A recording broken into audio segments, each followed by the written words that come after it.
കള്ളപ്പണം വെളുപ്പിക്കൽ, തീവ്രവാദ സംഘടനകൾക്കുള്ള ധനസഹായം എന്നിവ തടയുന്ന ഫെഡറൽ നിയമത്തിലെ ചില വ്യവസ്ഥകളിൽ ഭേദഗതി വരുത്തി UAE സർക്കാർ.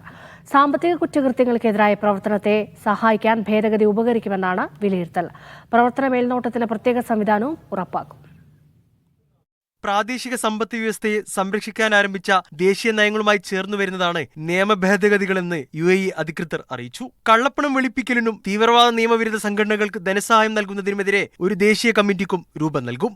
ഇരു വിഷയങ്ങളിലായി ദേശീയ നയങ്ങളുടെ മേൽനോട്ടം നിർവഹിക്കുന്നതിനായി സുപ്രീം കമ്മിറ്റിയും രൂപീകരിക്കും. ദേശീയ കമ്മിറ്റി നടപ്പാക്കുന്ന നയങ്ങളുടെയും നടപടികളുടെയും ഫലപ്രാപ്തി സുപ്രീം കമ്മിറ്റി പഠിക്കുകയും വിലയിരുത്തുകയും ചെയ്യും. കള്ളപ്പണം വെളുപ്പിക്കൽ വിരുദ്ധ നിയമം പാലിക്കുന്നതിൽ പരാജയപ്പെട്ട 32 പ്രാദേശിക സ്വർണ്ണ ശുദ്ധീകരണശാലകളുടെ ലൈസൻസ് കഴിഞ്ഞ ദിവസം 3 മാസത്തേക്ക് സസ്പെൻഡ് ചെയ്തിരുന്നു. 2018 കള്ളപ്പണം വെളുപ്പിക്കുന്നതിനും തീവ്രവാദ ഫണ്ടിങ്ങിനുമെതിരായ നിയമം UAE പാസാക്കിയത്. കഴിഞ്ഞ വർഷം ജനുവരിക്കും ഒക്ടോബറിനുമിടയിൽ നിയമം ലംഘിച്ചവർക്ക് അധികൃതർ 24.92 കോടി ദിർഹം പിഴ ചുമത്തുകയും ചെയ്തു.